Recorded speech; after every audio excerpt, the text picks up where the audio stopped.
Hello again, everyone. I am Gary Gotzo, and welcome to the Race First coverage of Round 9 of the 40 RACEWEAR Saturday IndyCar Open Series Strength of Field race for Season 1 of 2024. Coming to you from Motown, as always.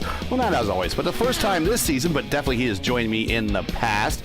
He drives for the All-American iRacers team, well, a.k.a. the meme team, in the IndyCar Open and IndyCar Oval Series, among others. Please welcome Nick Sadiq. Hey, Nick, how you doing? First of all, get that question out of the way, but also, what have you found about this super bumpy track? We don't run this anymore in the real life IndyCar, so this is now kind of on legacy status.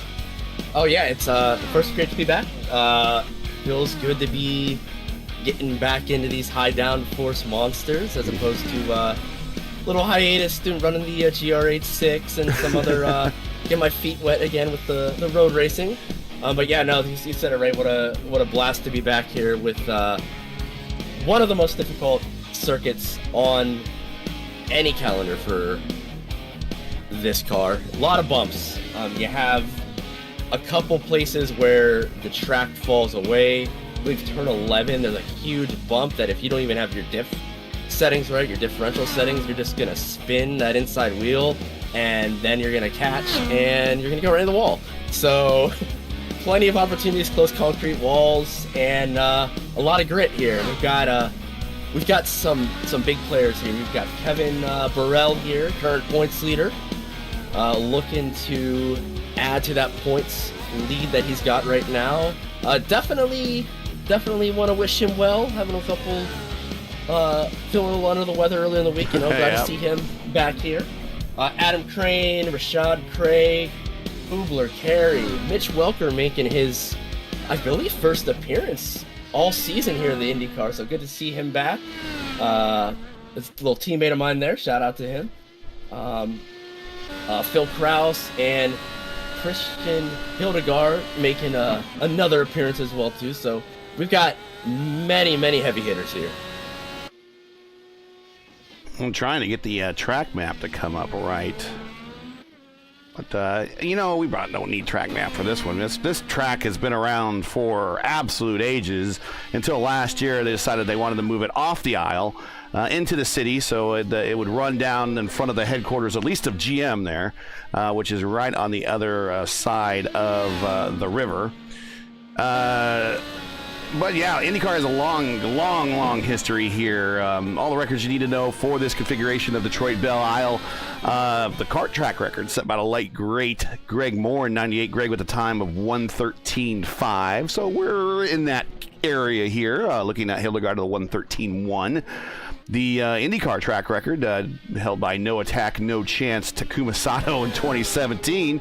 Taku with a time of a 1:13.6.732. Of course, IndyCar has for a while now done 4 decimal places after the point.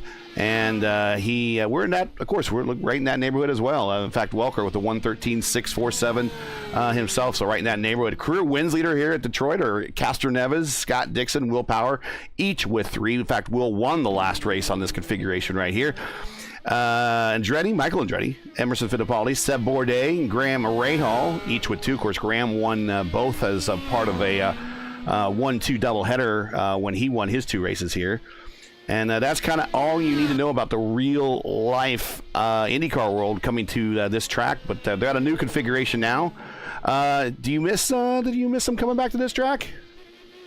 Yeah, definitely. I mean, this is genuinely, and I know some of our compatriots from the Monday broadcast as well too, over on Race Spot, said it too. But this is one of the best street circuits in the world.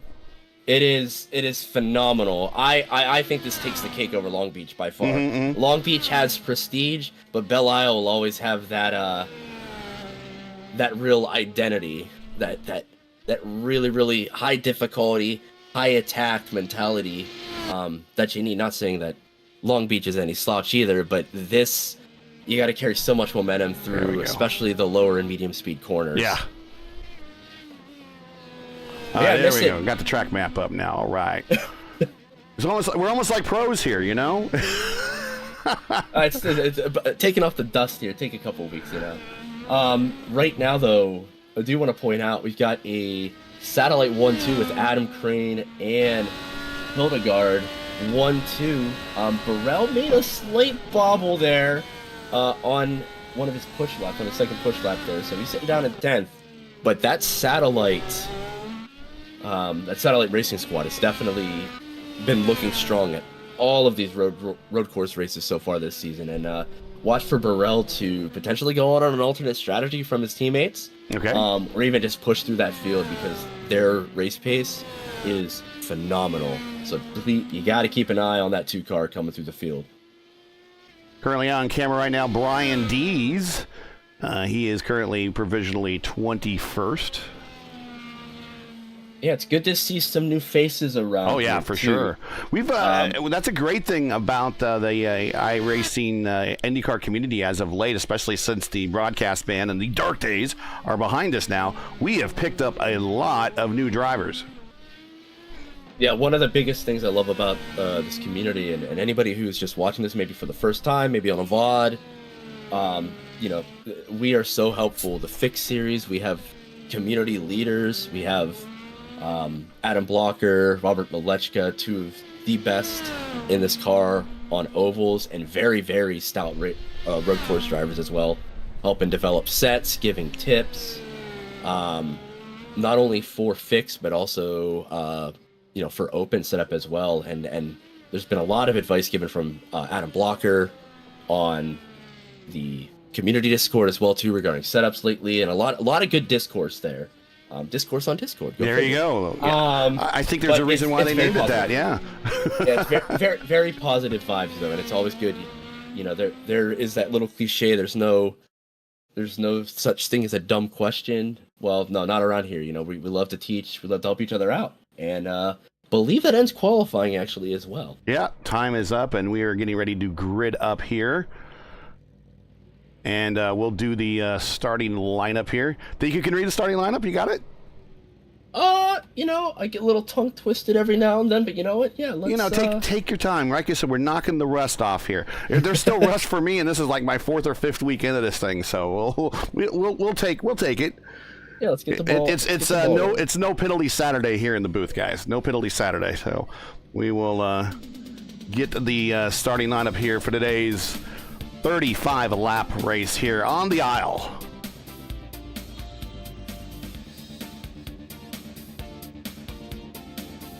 And you can go right when you're ready.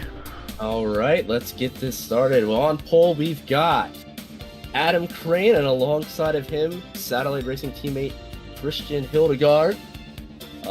Third is Philip Kraus. Watch for him to make some moves early here, alongside of Brian Carey. And row 3, we've got Rashad Craig and Mitchell Welker, all within about a half second of pole. And then right behind them, Matt Taylor and Zachary Hubler. And 9th place, we've got Hayato Matsuda, 10th, Kevin Burrell. 11th is Will Weiser, and then Blaze Andrich is starting in the 12th spot. Olivia Hayward makes her appearance here as well, right in the middle of the pack, P13, alongside Charlie Sears. Shout out to Sears for putting up some practice sessions early in the week to help drivers develop. That's awesome. Their sets, yeah. Love the community involvement. 15th, we've got Alan Berteau, and then 16th is Nicholas Batten. 17th, UC Nieminen. Let me know. Yeah, know any of these people. That's okay. Change my pronunciation as well. That's all right. Victor Rowland, 19th. Brian T. Martin, 20th. Brian Dees, 21st. Kevlar Mora, 22nd. Fabrizio Raffa, 23rd. Dwayne Hall, 24th. And 25th and last, as we finish out this pace lap, Chance Jowski. And just in time as we go green.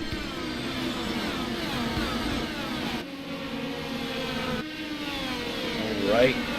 Crane out ahead, on through Corvette corner, down the straight here into one of the big braking zones for passing. This is turn 3. Hildegard, Kraus, Crane, Rashad Craig, Mitchell Welker side by side. Rashad more in the Dayglow green now. He used to be kind of in a hunter green, and he was talking about changing that color, but he is now more in a Dayglow green. Looks good. Right behind him, Matt Taylor in that kind of a patchwork-looking car. That one looks great as well. Zach Hubler, he is back there, and P8, he is through. Matsuda and Kevin Burrell actually now are kind of teammates in Japan. Both are coming out of Japan now. I was talking with side. We got a car in the wall. We got Rashad Craig, who looks like he did take out and try to get the camera back on Craig. And it's not going to be easy. Haywood is involved. Matt Taylor was involved. Craig was involved. All right, so while we're sitting here talking about what's going on in the private lives of everyone here in the league, we had a bit of an incident here coming into what we would be the carousel. So we watch back again. This is Rashad Craig down the back straight. Yeah, it's looking like you'll see Matt Taylor just get a lock up, trying to do a little bit of a dive. Oh, Taylor hit the wall, just kind of overdrove the corner. And unfortunately, he did a real good job of getting out of there because Olivia was on the road to losing her front nose. But unfortunately, she had to let all the cars pass. She lost all track position there, but made it safe. But unfortunately, 2 cars out that portion of the track, just getting ready to enter the what I can't see. Every road course has like a carousel portion, and this is the carousel portion. So, a tough going there for 2 veterans of the series. Yeah, I mean, it was a really good move. The move was a little on. It was a bit of a dive from Matt. I don't fault him for going at it at all, but I mean, the track narrows so much there with the tire barrier sticking out that I think he just misjudged it. Got on the power a little too early. The weight transfer just made him understeer right into the wall, and unfortunately, Rashad was a victim of that as well too. That could have been a track blocker though, so good on the drivers for being very quick on their feet. For the last half of the field there, but it is sad to see two strong drivers out very early. And I was just giving Rashad some love and his Hildegard into the turn 1 wall there, right there, Corvette corner. We also have another incident with Matsuda. Matsuda looks like it went around going to the pits. Well, let's go back and get a different view on Matsuda here.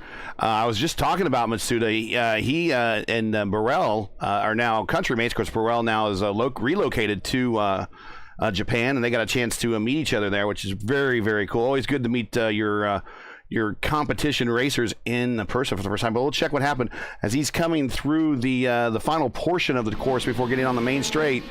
This is Matsuda, a seasoned road course racer here. Oh, just losing on the back end. Oh, goodness. And just enough room for everyone to pass on the high side, including Charlie Sears there in the self-sponsored Sears car. And, that might be about, I don't know how much damage was done on that one, but that at least a new front nose, maybe some under tray damage there for Matsuda. Let's see if he keeps going. I don't think he's punched out yet. Meanwhile, back up front, we still have Adam Crane completing another lap, and he has busted himself out to a 3-second lead over his teammate Christian Hildegard. Yeah, it looks like Matsuda is back on track, so probably just some slight damage there. No toe link damage from what we can tell or anything like that, so hopefully can bounce back there. Got a lot of time, a lot of laps left. One thing to note as well too, speaking of the leaders, Adam Crane is on that softer red sidewalled alternate tire, and then the rest of the top 8 are all what we Gary and I were actually talking about possible strategy earlier. They're all planning on going long, waiting for that crossover period on the harder, slower overall 1-lap pace, but over a longer run, depending on the conditions, can be faster over, say, a 20 to 24 lap fuel run. So if they go long, they might have an overcut opportunity compared to that leader of Adam Crane. So we'll have to see if they start clawing back the last couple laps of the stint here. So there you see, just as he was mentioning, we actually had a perfect in-car shot, just as you started mentioning that. Right there now, we're on the in-car shot again. There you see his tires, left and right front tires there, the sidewall, the red sidewall, that is the alternate compound, the stickier tire, as you mentioned.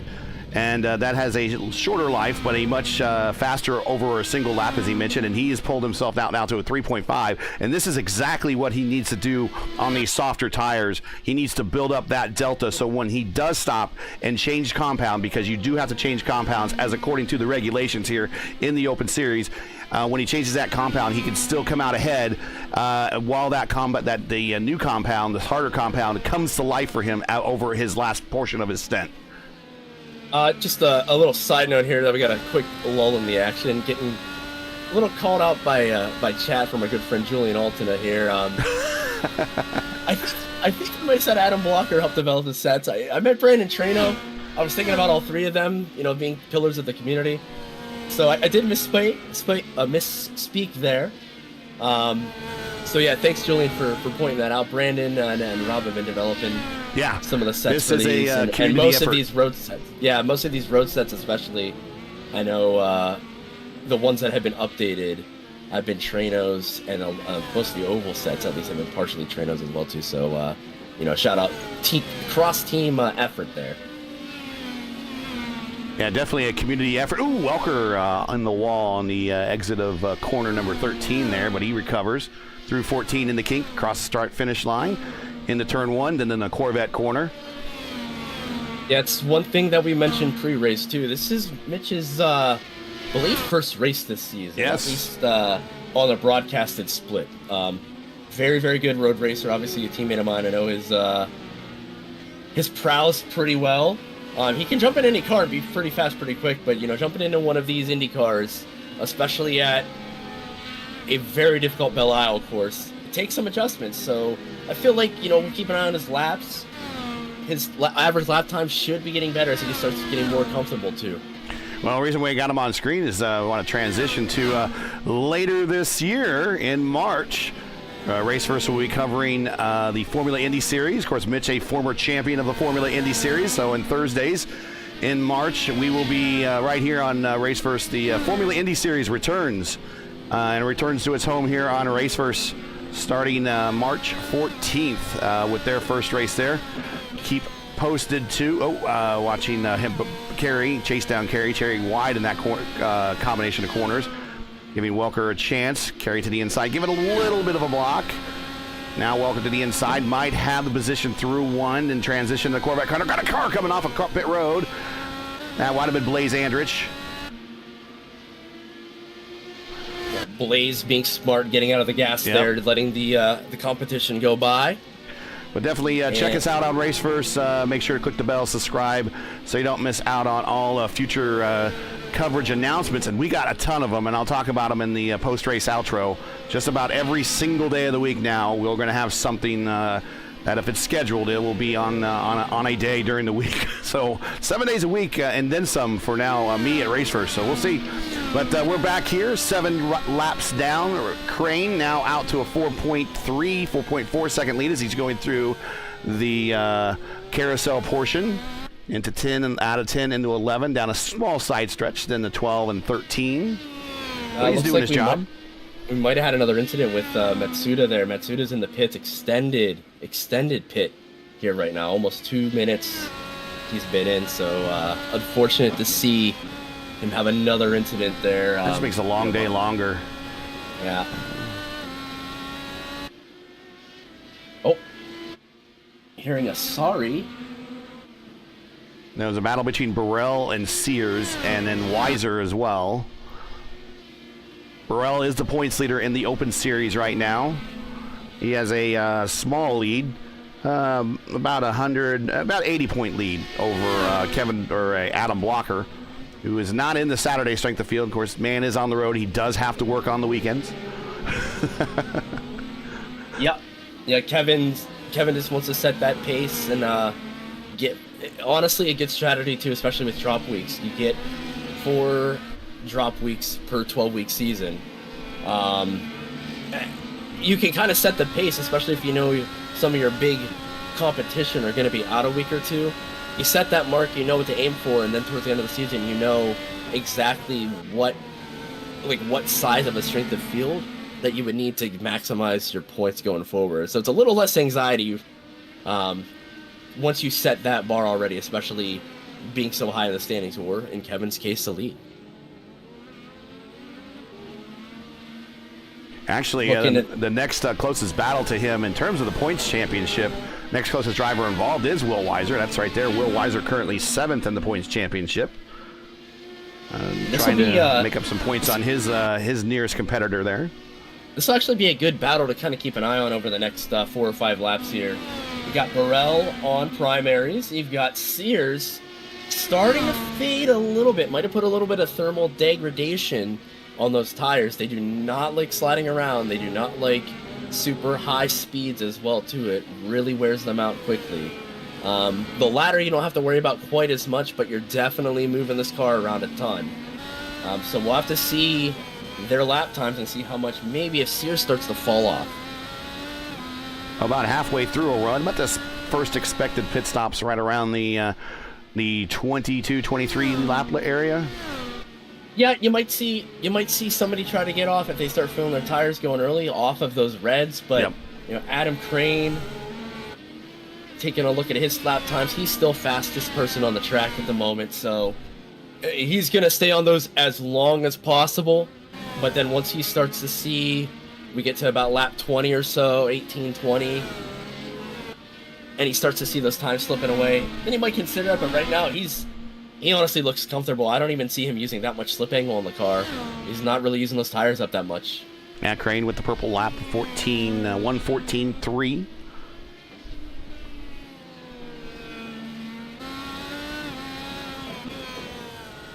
Somebody we haven't really talked about a lot. Pete Krause. P. Gill there. Spot number 3, private label team hype driver.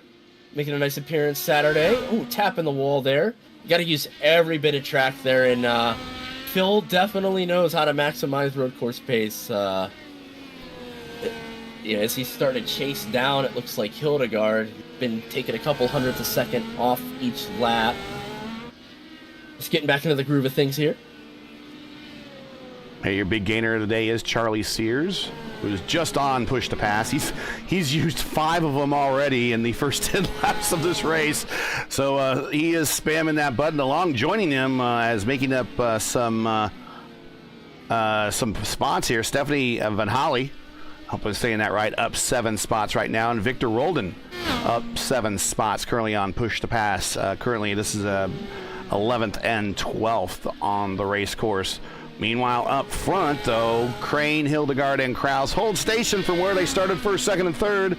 Mitch Walker up 2 spots, up the 4th. Brian Carey down 1, but in the top 5. Hubler, P6. Charlie Sears, 7th. Burrell, 8th. Weiser, 9th. And Brito, P10. We'll show Brito here in that McLaren-looking IndyCar livery.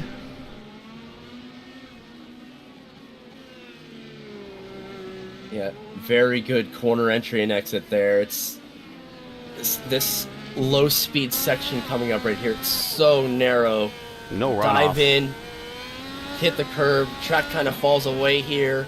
Going onto the back straight. Very little grip outside of the line too. So once you dip your tires outside, you're going for a ride there. But handles it very, very well down the back straight.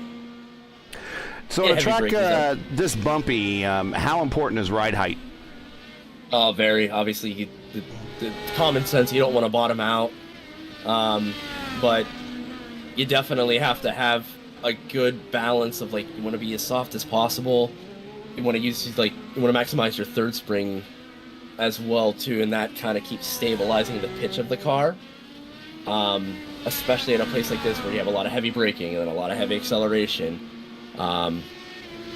Just to kind of keep a little bit of a balance. But if you run that too stiff, your platform, you're not going to have enough compliance with the weight transfer. Mm-hmm. Amongst other things. Again, I'm not an engineer. I'm still learning this car a bit, but it's definitely something that a little tip of the trade there.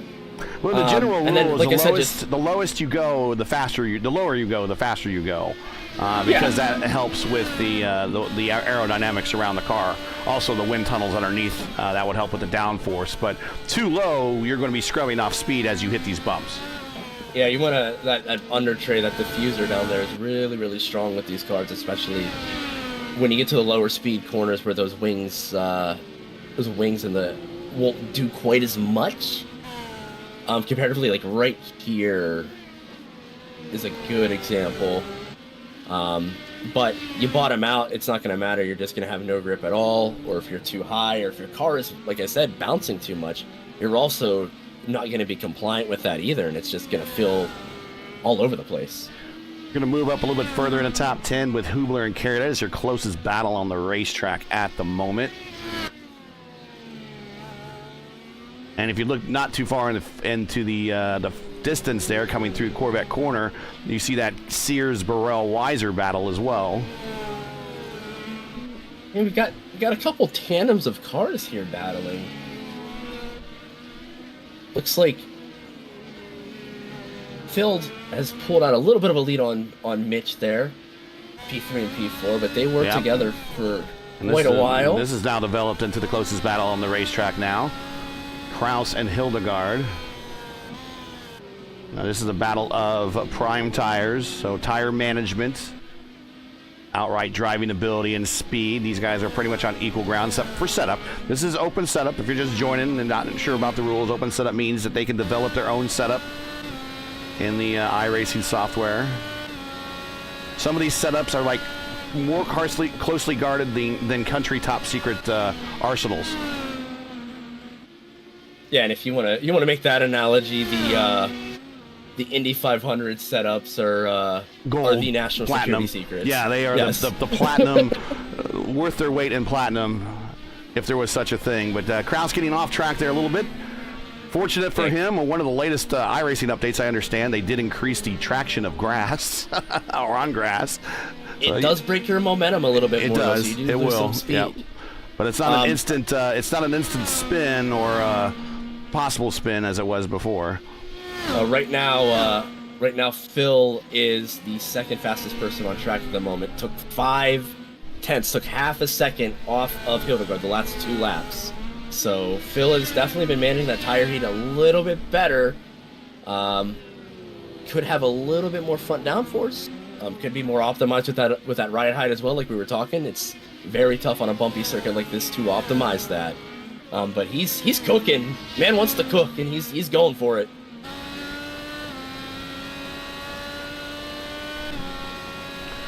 Crossing the start-finish line in the corner 1. And then the Corvette corner right here. The reason why I call it Corvette corner, if you might remember, that's where the Corvette pace car crashed. Oh yeah, that's right.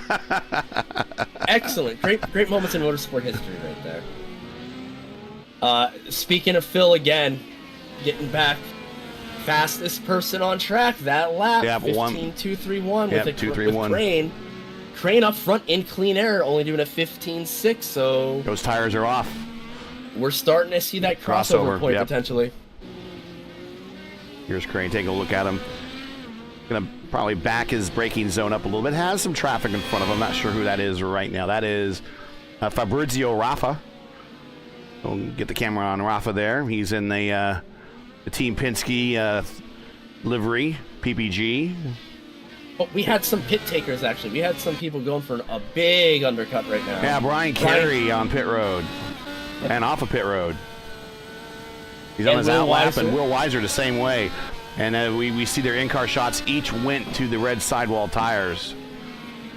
So they're on these guys to the end, but they're trying for that. You're right. They're trying for that overcut. Yeah, the undercut. Or the undercut, sorry. The undercut is potentially very strong if the track does drop in temperature. But I'm going to tell you, right now, track is actually up from the start of the session. It did go up, I believe, a degree or 2. Yeah, track temp is sun's staying out. 101 right now. Ambient temperature 78. Yeah, sun did stay out a little bit longer than anticipated, as we got Hubler and Burrell in the pits now.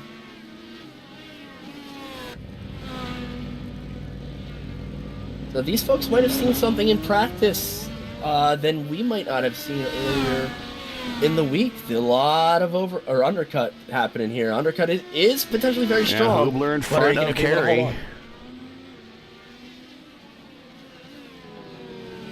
Then Burrell got around Weiser. Or Burrell actually came out in front of Weiser. Got some slow cars doing a good job of getting out of the way. Some good etiquette going on here. 16 of 35. Your leader is Adam Crane. Thanks for joining us. Make sure to smash that like button, subscribe to the channel if you have not done so already. Ring the bell for future iRacing broadcasts. And if you'd like to do so, make sure to monetarily support your broadcast team by hitting our GoFundMe. Link is in the description, and donate to our 2024 broadcast fund. We can't do it without you.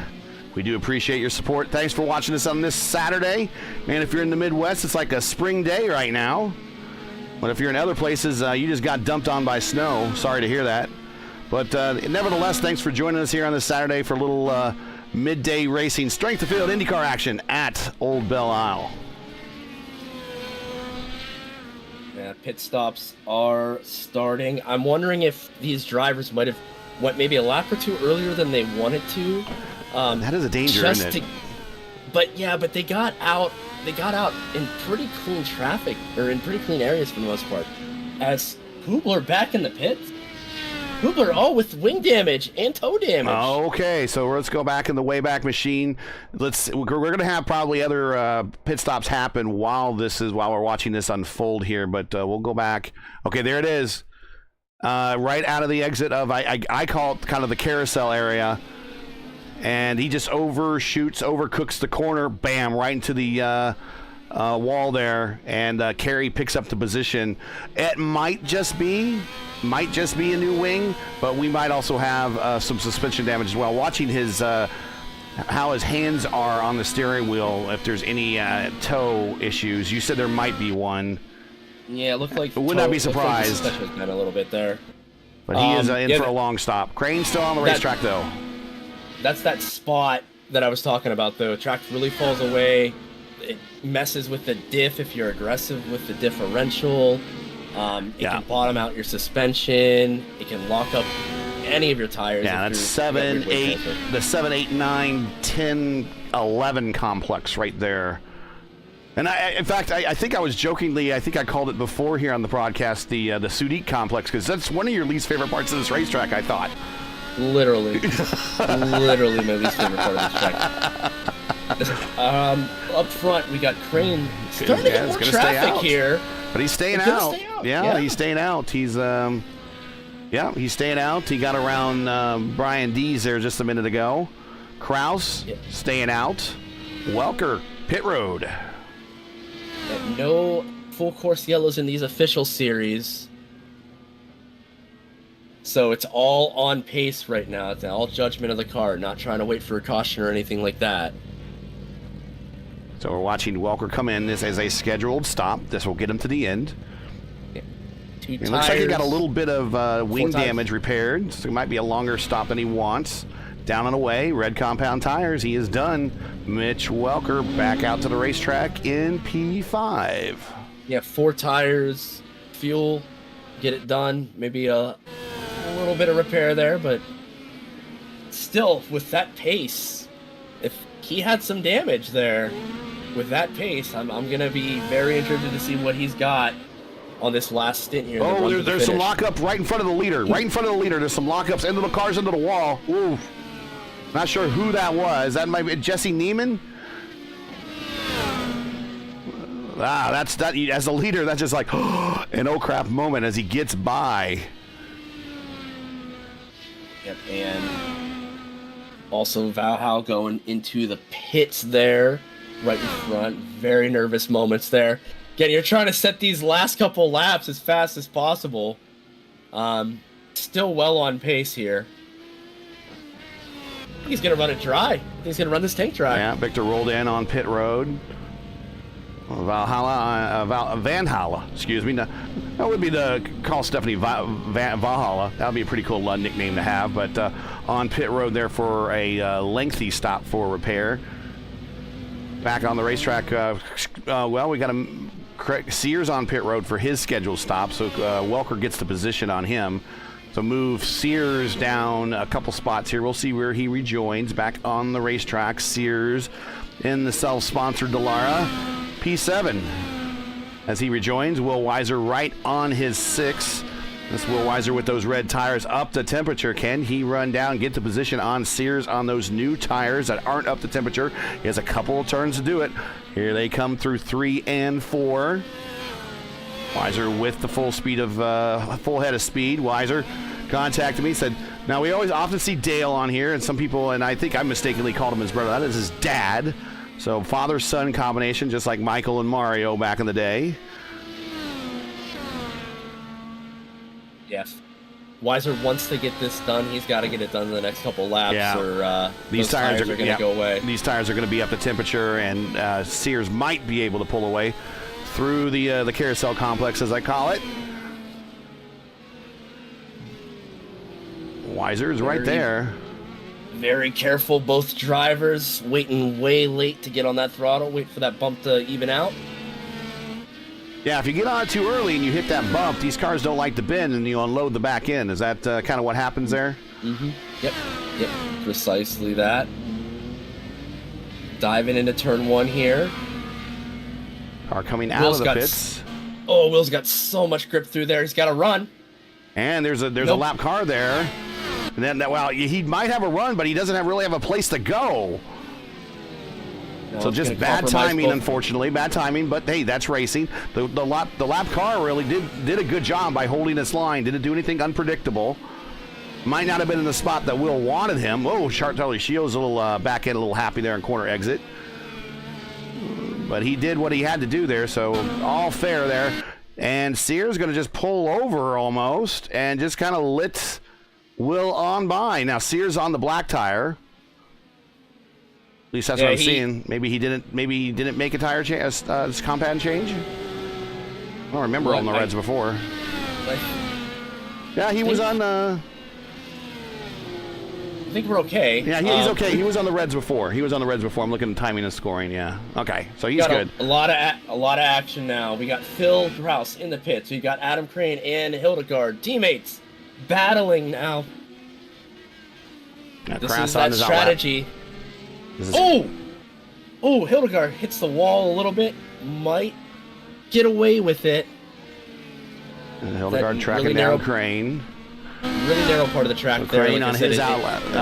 Crane on still running. Crane. I don't think Crane's pit. Has he? Well, we might have been talking about somebody else and he snuck in. I think he snuck in. He had an 8-second stop. He snuck in between that battle that we were watching there, but this is where we're gonna see, can Hildegard get past him with those up to temperature red tires before it kind of evens out here the last couple laps of the race. As we say on the broadcast often, pop quiz, Nick, what is rule 1 of racing your teammate? Don't take your teammate out. And what is rule 2 of racing your teammate? Don't take yourself out? No, see rule 1. That's how important racing your teammate is. And satellite racing among the best in the business, so to speak. Right here, 1-2, locked out the front row. 1-2 right now currently on the racetrack. Looks like Kraus funnels in gonna settle in about 6 seconds back. Yep, there's Kraus. 5 seconds back from the Hildegard battle there. Welker, 4 seconds behind him. Carey, 7 seconds behind him in that power slide car. Now, Welker's in a power slide car, isn't he? He counts on a power slide. Welker's in a AIR. Okay, all right. When I saw power slide logo on the side. Yeah, it's Project. I think that's for Project 2, actually. Oh, okay, all right. Project Cars 2. Okay.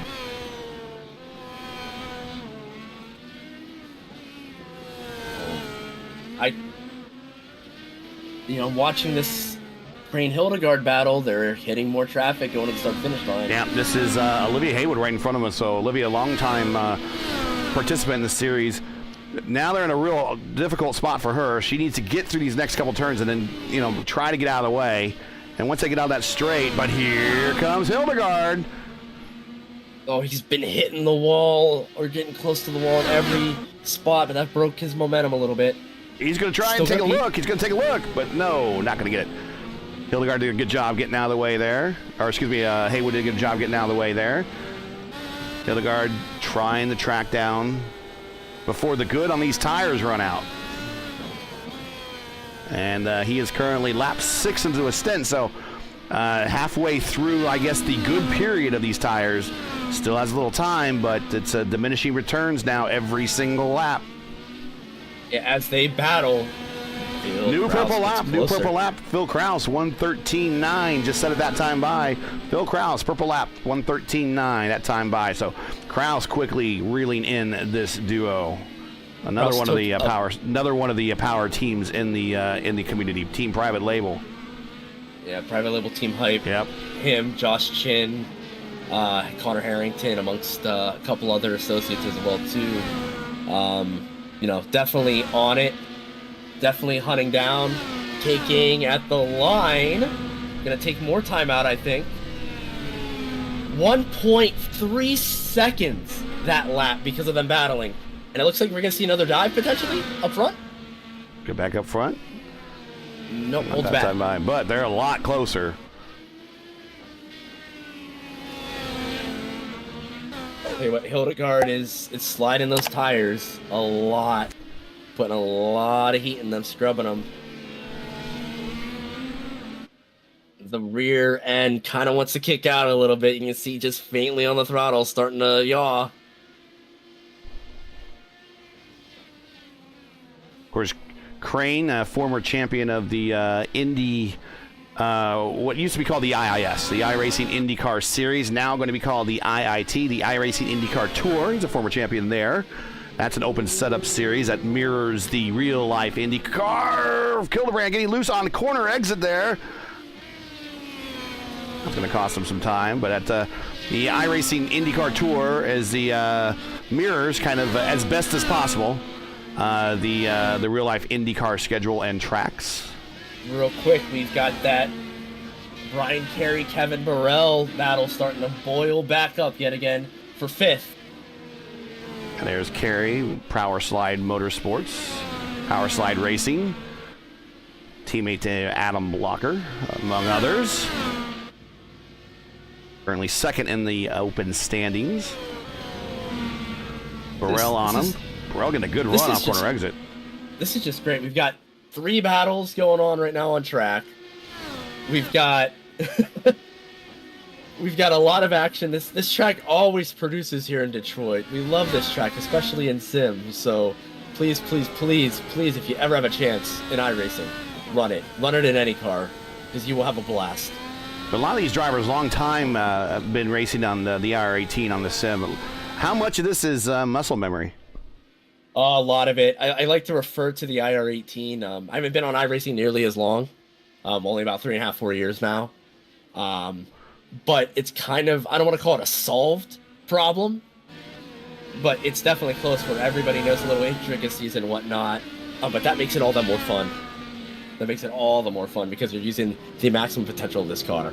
As Phil Kraus, again another second to the leaders. He is within 1.5. 1:13.8. He increased his purple lap, so he is now right there.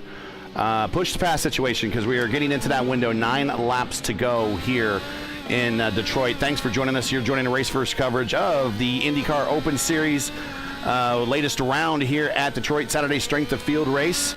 We got 9 laps to go. Push to pass situation. Crane with 5, Hildegard with 7, Kraus with 8. Welker, unfortunately, might be a little too far out of this battle by 10 seconds. He might be able to wheel him in, but he has 10 pushes of the button. Now, he might have pushes of the button, but do they have the fuel to actually use to push that button? I'll tell you what, I wouldn't be surprised if somebody might have short-fueled a little bit just to save fuel, especially like Hildegard, since this is now a 3-way battle. This is now a 3-way battle. Everybody right here, first, second, third, cover them with the blanket. There's your podium. Coming down into the main straight area. Coming to 8 laps to go. Different tire compounds all around. You have the hard tire compound as your leader, the soft tire compounds as P2, P3. P3 currently is 5 laps under his current, now 6 laps under his current stint. 10 for Hildegard, 7 for Crane. So if we want to talk about who has the freshest tires and might make the most hay on this run, it's potentially Kraus. Yeah, Kraus definitely has a leg up on Hildegard. Hildegard's been full push since the out lap. As you can see how much later he can get on the brakes than both of them. Kraus was a full second faster, 1:14.8. Yeah, the only thing that kind of puts a little bit of a wrench into Phil's plans right now is there's teammates in front. They're going to be communicating just the same to hold those top 2 positions. Because if Kraus can get by Hildegard and get released, Crane's next, and I'm going to be honest, Phil has not been putting a lot of effort into those tires. He's been running fast laps, but it's been looking smooth. Just a response to Olivia just popped in the chat. Yes, Olivia, so you did entertain us. We were entertained.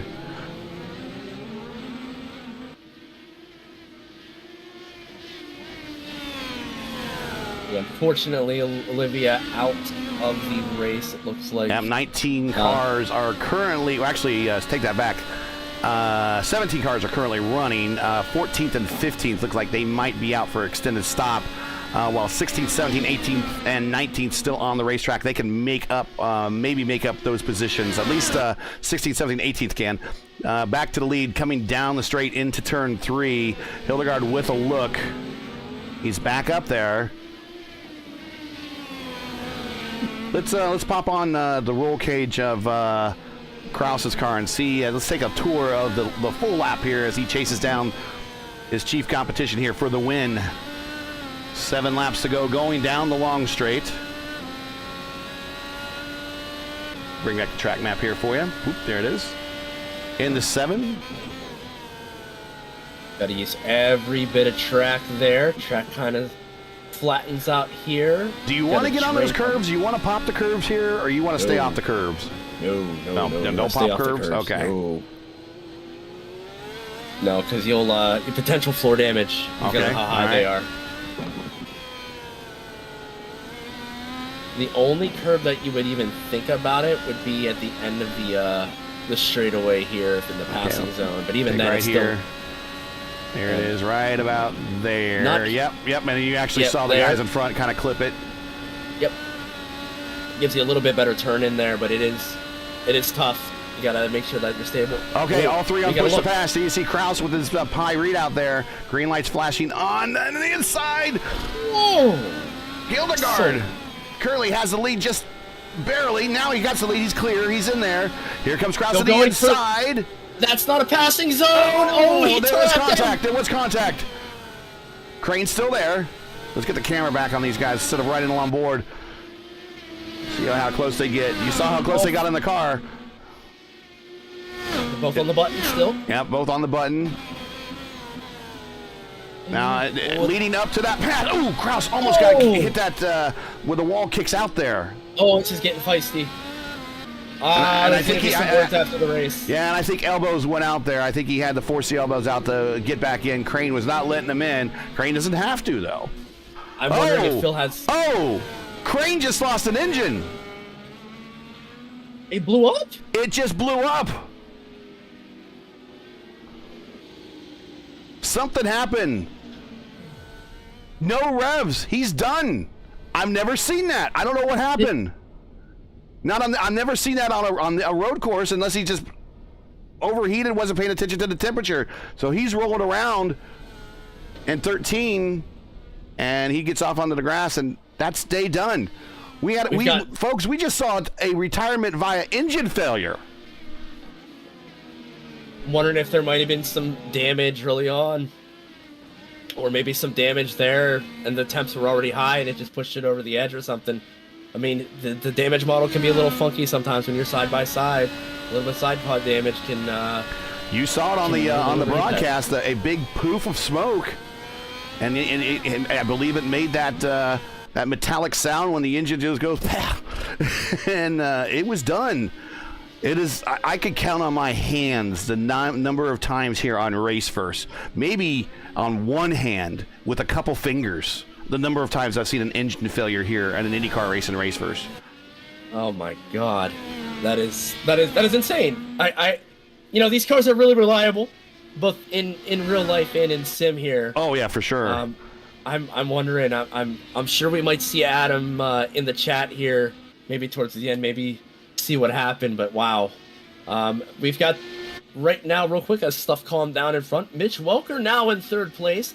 Brian Carey under attack though from Kevin Burrell. Kevin looking to the inside. Ever so close, but can't quite get there. Through the bump.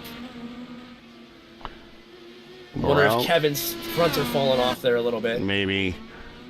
I was getting ready to say, well, we're right along with Kraus on the when you can tell that if we're riding along on board when they go to push the pass, the green lights on their wheel light up, and then there's a border around the LED pie readout on the center of their wheel that turns green as well, and you have 10 pushes of the button, 20 seconds each push.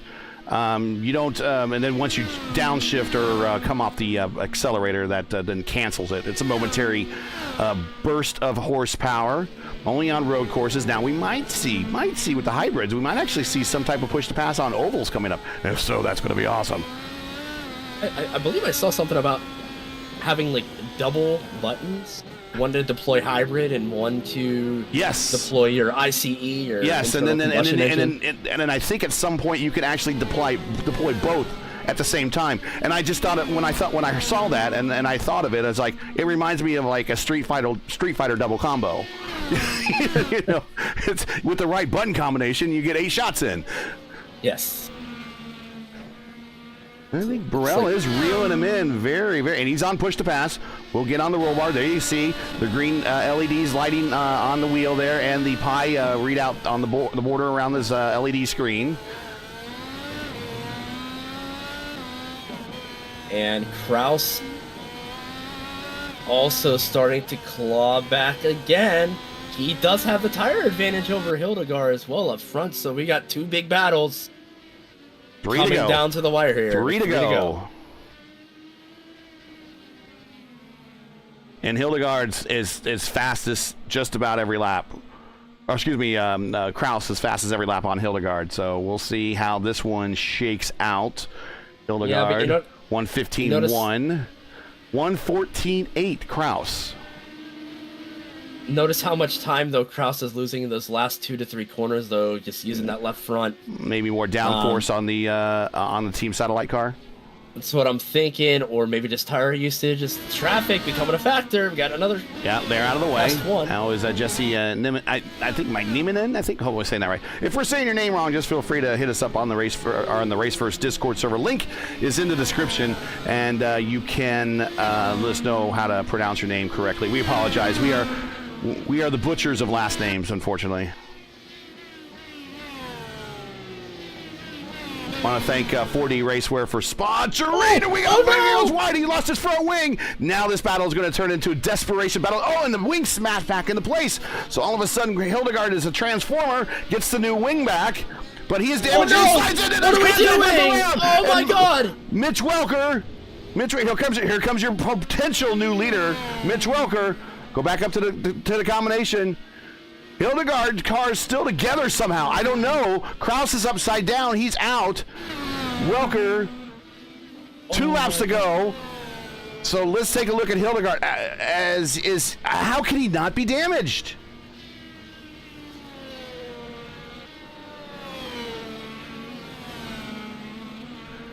I think I definitely see one of his side pods loose.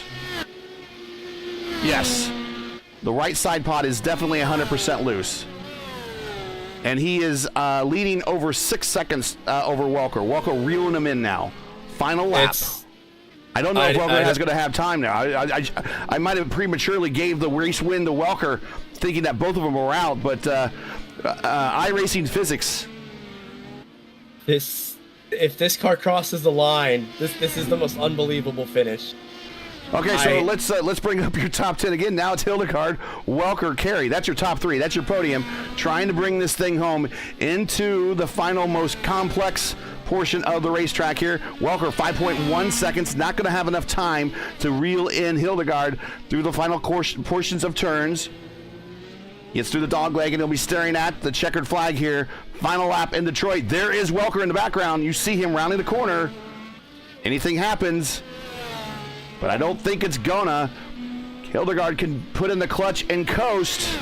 Hildegard, an unbelievable last lap. That's probably going to go down in much discussion in the Indy Open Discord server. And the IndyCar, in the Indy Open channel on the IndyCar Community Discord server, if I can speak right. Wow, what a finish there. But Hildegard somehow manages to bring that thing home first. Welker second. Carey now crossing and Carey just consistently kept the car in the battle and in front of everybody, his main competition all day, Burrell, and he comes home third. Burrell, a great day for the championship, finishing fourth on when he looked like he could potentially finish in the lower portion of the top 10. He cracks himself a top 5. Will Weiser, talking about him earlier, he gets himself a top 5 in the championship, so that's going to be helping him in the points championship, given his closest competitors. Sears 6th. Alan Petro, we talked to him about a little bit. He was in the lower part of the top 10, finishes 7th. Fabrizio Raffa, we were talking about him just briefly as he was getting lapped. He finished 8th, and Kraus now relegated to 9th, and Mora relegated to 10th. I believe that is our top 10. We'll get the final standings up here, but man, what a finish! I'm speechless. I'm speechless. Like that, I said a few laps before that. This place always produces great finishes, great drama, and boy, did we have some drama here at the end. I cannot wait for these interviews coming up because there are so many things that happened in the last 5 to 7 laps. You could write a whole chapter in a novel about this. This is wild. This is what IndyCar is all about. Hard fighting. Unfortunately, sometimes that hard fighting, it just goes a little bit spills over. Come on, you got to give those last couple laps a thumbs up, everybody. Please do that. Don't forget, share, subscribe, notify right there, and donate. That was a hell of a race. So don't forget us there. So we'll take a look here at the final standings here once we get the other graphics off. There we go. Hildegard, your winner. We will see how badly his car was in the interview. Mitch Welker. We'll see if Mad Mike was spotting for him, and if Mad Mike gave him the win like I did. P2. Brian Carey very quietly gets the P3. A great day for him. Burrell in the points championship. Good day for him. P4. Will Weiser P5. Sears 6th. Boutreau 7th. Kraus 9th. Rafa 10th. I think we were a little off there on the timing of scoring, so we got double 9th, but as Kraus it should be 8th, 9th Rafa, 10th Mora, 11th Crane, 12th Van Halle, 13th Hubler, 14th Hall, and 15th Hayward. Yes, we were entertained, Olivia. I'll say that again. Moving on. Just to round out the remainder of this big field, Niminen, Roldan, Dees, Martin, Matsuda, Andrich, Batten, Sasowski, Taylor, and Craig. Unfortunately, in that first lap or two incident there, relegating the back of the field. So I'm sure they'll want to probably hop on another session and try to audit this one out. Oh, my goodness. Let's quickly jump into the interview room. Who would like to talk to us? P3, Brian Carey. He is here. Let's bring him on up. Well, Brian, congratulations. Surprise, a P3. How's that one for you? I'll take it, Gary, absolutely, because I'm looking at that and I'm coming up to the end. I'm seeing, okay, I'm P5. I mean, we're not going to be talking to you, so just getting to try to finish to the end. And then that last lap of the white flag, I looked down and it said P3, and let's. I had Kevin behind me, and just the pressure to hold him back just became that much more. So that last lap was a lot of sweating, but luckily I had some push to pass to keep him back. Go ahead, Nick. Yeah, that's what I was actually going to ask. You felt pressure from Kevin both stints, pretty much the whole race. You all were back and forth, ebb and flow. Any issues with the car? Any feeling with especially those reds falling away at all earlier or later than expected? No, I went the other way. My reds didn't. I got them up to temperature, I guess, but the blacks that first stint, Zach and Kevin were catching me. Mitch got me. I was getting nowhere close. That thing was on ice that first stint, so I got into the pits as soon as I could. And I'll have to go back to the drawing board there and see what I can do for a full race. I did way too much practice on the reds, and they felt great. Just wasn't a balance between the two sets. Well, congratulations on the surprise P3 here at Detroit. I'm sure you're overly thrilled, as it was an exciting race to call there at the end. So I hope you enjoyed it as well. Go ahead and give your shout outs and everything, because I know you got some teammates and people that you'd like to thank. The Power Slide guys there. I mean, we've we're getting ready for the full the season starting up. The Indy iRacing Tour. series. Yeah, the full series. But yeah, no, they've just been great. We're getting ready. Shout out to Karina, my partner, the rest of the team, but and mostly just the guys out there, especially like bad luck for Rashad. I just want to give a special shout out to him. We both got taken out on Monday night, hoping for a good race today, and I think he got taken out with the same driver today. So unfortunate, but we'll see what happens. All right, well, congratulations, Brian. Go buy a lottery ticket. This might be your weekend. No, I'm sure I will do. Thanks, Gary. Take care. We'll see you next week. All right, let's bring up Mitch. Hey, Mitch, we got you in the booth with Nick and Gary. Man, it's been a while since I talked to you, since the FIS days. But surprise, surprise, P2, were you expecting that at all? Not really, especially on my return to IndyCar competition after quite a ways away. Well, besides the Open Wheels 500, but that was an oval. No, I wasn't expecting it. I was hoping for a top 5 would have been good, but I certainly was not looking for second. Didn't think that was in the cards. Well, whatever iRacing physics did to Hildegard's car, that was a slip. Hildegard's car, it snapped back into place because when he made contact with Kraus there, it looked like his car was losing parts, and then next thing I go to the camera, show your car, and it's like, okay, here's your new leader, and then I put the camera back to Hildegard's car, and it's back together somehow. It had like a flopping side pod, but that was it. I'm like, I gave you the win, and then all of a sudden he's still running. You were talking about if he had like 3 laps to go, you probably would have got him. So I mean, for a second there, you probably had to think you had the win, and then was Mad Mike spotting for you again? He was not on the box. No, he was on the box. I'm sure he would have given you the win too, because it looked like that car was not going to go any further, and all of a sudden parts snapped back into place. But P2 for you. Go ahead and give us any shout outs, anything on your return back to IndyCar competition other than the 500.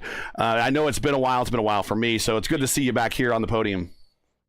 Yeah, thanks. Shout out to Sudik, really. If not for him telling me it was Belle Isle today, I probably wouldn't have been here, but I know I love me some Belle Isle, so I had to come out and run, and I'm very glad I did. So Nick, he's your teammate. You got any questions for him?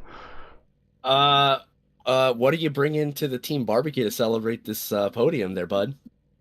Probably some hot dish, local delicacy. Let's go. Okay, right on. Let's go. Yeah, no, it was good to see you. Might we, serious question, might we see you back again this season? I'm debating, I'm not sure Open is necessarily something I want to campaign every week. I am mainly looking at the IndyCar Tour coming up. Couple I think weeks, that'll be my primary IndyCar focus, I'd say. Maybe the ones or two Open race if it's a track I really enjoy. But yeah. All right, well, congratulations on the surprise podium. You were definitely in, and probably for a solid top 10, probably you were going to get a top 5, but all of a sudden, as things work out in the last couple laps, you're up on the second step.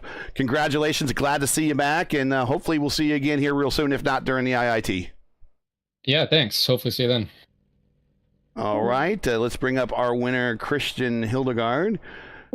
Hey, Christian, congratulations on the win. How much of your car was left rolling there at the end? How much damage? Not very much. I'm not really sure, to be honest. I don't know how I kept my rear wing through that crash. Adam told me there was a lot of damage on the side pod, but it got me over the line in the end, thankfully. Yeah, it did, for sure. Because when we saw the contact, we saw cars flying, we saw parts shedding, and as I was telling Mitch, I went ahead and gave him "you're now the new leader" call in the broadcast, and then I look, and your car's still rolling. And I was like, unbelievable.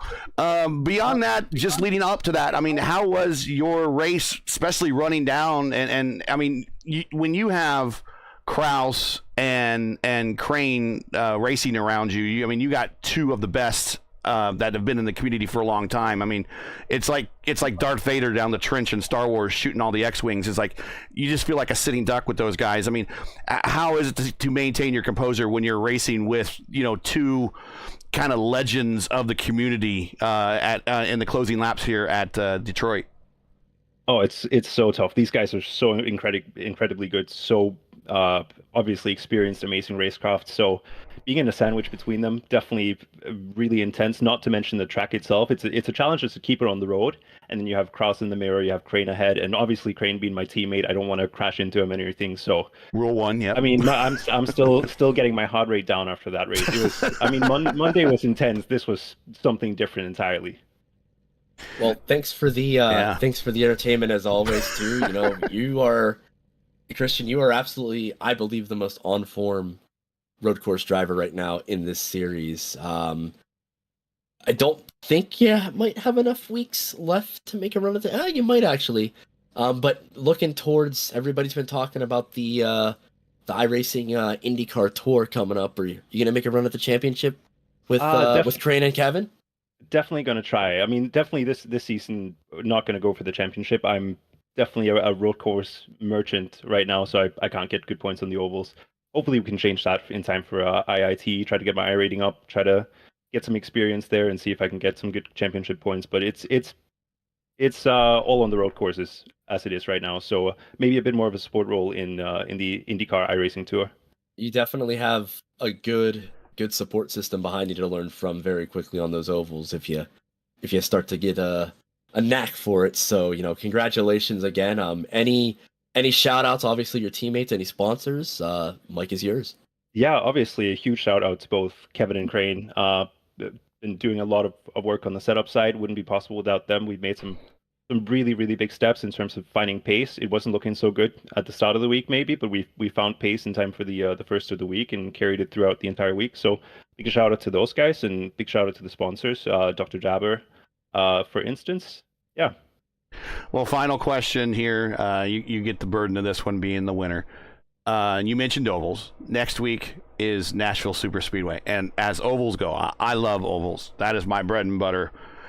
That track is a challenging track. How do you prepare for that track? I mean, it's almost single file. You have to really get your jumps on your competition during restart. If you have no yellows, you only have one real good passing opportunity at the start, and maybe if the person in front of you makes a mistake. How do you prepare for an oval that difficult? Because as difficult ovals go, I think Nashville is probably number one.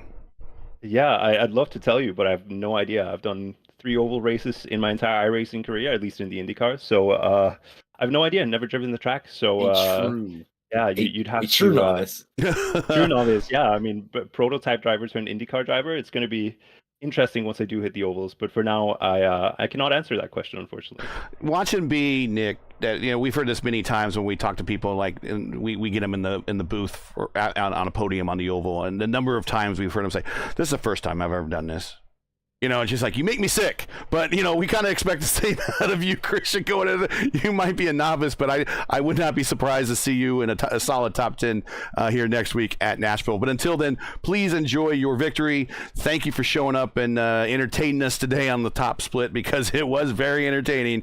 And we hope to see you next week on the oval at Nashville. Yeah, thank you guys. Thank you so much for the broadcast as well. No problem, and it's our pleasure. All right. Nick, man, you picked a heck of a day to be here.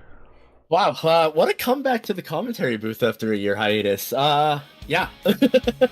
had a little bit of everything. Had good passing, had strategy, had wheel-to-wheel action, had drama, had a blown engine. Who knew we would have all of that today? Yeah, and in race-verse history, the only other blown engine that we've seen on a broadcast was our good friend Dakota DeMaid at a RAL race. That's the Revolution Indy League. You can probably go back and find it in our playlist. When they went to Dover, and it was a complete draft bottom line race, and he leaned back. I think he leaned back the fuel map too much, and that overheated the engine, and he blew up. I believe that is the only other race we've had here on the network that involved a blown engine to someone that's among the leaders. So amazing. Well, I don't know if we're going to have you here again with us next week, but next week is Nashville. How true am I talking about Nashville when I talk about Nashville? Yeah, Nashville is tough. It's pretty much a single lane. Yeah. Once the tires get a little bit of wear in them, It's very easy to overheat. The tires don't because of the surface as well because of the concrete. So, depending on how the track conditions are, depending on the temperature, it's going to be a lot of early run pace that dictates the final result there. We might get some strategy with cautions. It's very easy to push up out of turn 1 and clobber the wall there, but we shall see how that goes. Yeah, there's like a magnet there on some of the corner exits, especially 2 and 4. It is an incredibly hard oval as they go, and we'll see how these guys, the skilled veterans, put these little darts on wheels around the oval there. But that will do us for this week. Let's get on out of here and give everyone the best of their weekends back. As this is my only race for today. Normally I'm doing like 2 or 3 races today, but I'm going to take a bit of a break. I earned one. This has been a heck of a week. Yeah, that's it, guys. Thanks for joining us. And then we'll talk about our podium here once again. Hildegard got the win because Hildebrandt never got the win. We got Mitch Welker and Brian Carey there on the podium. Join myself, maybe Antonio, again next week for round 10 of the Saturday IndyCar Open Series top split of Season 1 2024 as it moves to the very challenging Nashville Super Speedway. Coverage begins at 1 p.m. Eastern Time. That's 1 p.m. Eastern. As always, you can find everything here on YouTube at youtube.com/raceverse. Hey, we love bringing these races to you, but they are not easy and require time and money to produce.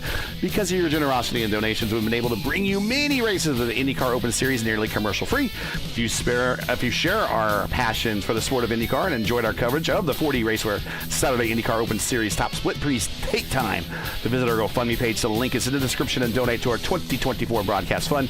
We realize times are tough, so any contribution will be greatly appreciated. We thank you for watching and make us a part of your Saturday afternoons each and every week. Now, as you know, we play the algorithm game here on YouTube. It's not easy, so please help support RaceVerse with the weekly grind. Support us below by putting the comment in the chat or in the comments after the race. And if you enjoyed today's coverage, support us by smashing like in the video. If you're new, and we know there's about 40% of you that are new that haven't subscribed, make sure you subscribe. And while you're at it, hit the bell for weekly reminders so you don't miss out on more Race versus other iRacing programming, including, we're going to have DW12 racing on Sunday mornings. We're going to have DW12 racing on Sunday evenings. We're going to pick up a truck series for Monday nights. Then we go to the IndyCar Oval Series top splits on Tuesdays. Another DW12 series on Wednesdays. Formula Indy Series returns on Thursdays. Then we're going to have the remainder of the Season 2 of the VOR DW12 IndyCar DW12's championship. We'll be moving to Fridays. And then, of course, the IndyCar iRacing Tour, when not overcrossing or crossing over with the Indy Open Series, we'll be covering that at 1 p.m. on Saturday. So just every day of the week, if it's scheduled, we will be there. Keep your browser set here for the most in-depth IndyCar knowledge and all of our racing. RaceVerse, we know what Indy means. The top split naming rates are paid for by 4D RACEWEAR. Check out their made-for-sim racing line of sim racing gloves, shoes, and apparel. Visit them today at 4DRacewear.com or the link in the description. For business inquiries and to learn more about RaceVerse and what we do, visit raceverse.com. Like us on Facebook or follow us on Twitter. You can follow all of us via our Twitter handles right here at the bottom of the screen, including Nick. So for Nick Sadiq, everyone at RaceVerse, I'm Gary Gonzo saying to all good night and thanks for watching. And to all our men and women serving in the military and as first responders, Godspeed, God bless, and come home safe. Catch us again right here next week in Nashville for the next race of the 4D RACEWEAR Saturday IndyCar Open Series top split. Take care.